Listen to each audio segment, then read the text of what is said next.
নমস্কার, শুভরাত্রি। আজ সময় খুবই কম আছে, কাল টেকনিক্যাল ইস্যুর জন্য ভিডিওটা পোস্ট করতে পারিনি, আমি ক্ষমা প্রার্থী। আজকে ওই শকুন্তলা দুষ্মন্ত পাঠের একটুখানি অংশ আমি পড়ে শোনাবো। আজ সময়টা হাতে বেশি নেই, আমি ওই দুষ্মন্ত গল্পটা পরের এপিসোডে কমপ্লিট করব। দুষ্মন্ত। যে দেশে ঋষির তপবন ছিল, সেই দেশের রাজার নাম ছিল দুষ্মন্ত।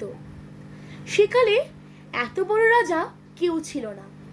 তিনি পূব দেশের রাজা, পশ্চিম দেশের রাজা, উত্তর দেশের রাজা, দক্ষিণ দেশের রাজা, সব রাজার রাজা ছিলেন। 7 সমুদ্র 13 নদী সব তার রাজ্য। পৃথিবীর এক রাজা, রাজা দুষ্মন্ত। তার কত সৈন্য সামন্ত ছিল, হাতিশালে কত হাতি ছিল, ঘোড়াশালে কত ঘোড়া ছিল, গাড়িখানায় কত সোনা রূপোর রথ ছিল, রাজমহলে কত দাস দাসী ছিল। দেশ জুড়ে তার সুনাম ছিল, ক্রোশ জুড়ে সোনার রাজপুরী ছিল। তার ব্রাহ্মণ কুমার মাধব্য সেই রাজার প্রিয় সখা ছিল। যেদিন তপবনে মল্লিকার ফুল ফুটল, সেই দিন 7 সমুদ্র 13 নদীর রাজা দুষ্মন্ত প্রিয় সখা মাধবকে বললেন, চলো বন্ধু, আজ মৃগয়ায় যাই। মৃগয়ার নাম মাধবের যেন জ্বর এলো। গরিব ব্রাহ্মণ, রাজবাড়িতে রাজার হালে থাকে।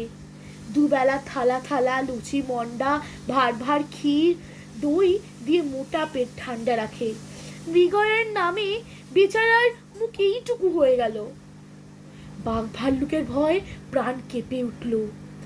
না বলবার জোকি, রাজার আজ্ঞা। অমনি হাতিশালে হাতি সাজলো, ঘোড়াশালে ঘোড়া সাজলো, কোমর বেঁধে পালোয়ান ধনুক হাতে ব্যাদ এলো, জাল ঘাড়ে জাল এলো। তারপরে সারথি রাজার সোনার রথ নিয়ে এলো। সিংহদ্বারের সোনার কপাট ঝনঝন দিয়ে খুলে গেল। রাজা সোনার রথে শিকারে চললেন। দুপাশে 2 রাজহস্তি ঢোলাতে ঢোলাতে চলল। ছত্র রাজার রাজছত্র ধরে চলল, জয় ঢাক বাজতে বাজতে চলল। আর সর্বশেষে প্রিয় সখা মাধব্য এক খোড়া ঘোড়ার হট হট করে চললেন। ঘুমিয়ে রাজা এবন সেবন ঘুরে শেষে মহাবনে এসে পড়লেন। গাছে গাছে ব্যাত ফাঁদ পাততে লাগলো, খালে বিলে জেলে জাল ফেলতে লাগলো। সৈন্য সামন্ত বন ঘিরতে লাগলো, বনে সারা পড়ে গেল। আজ এই অবধি থাক, বললাম খুব ক্ষুদ্রতম আজ অংশ বলবো।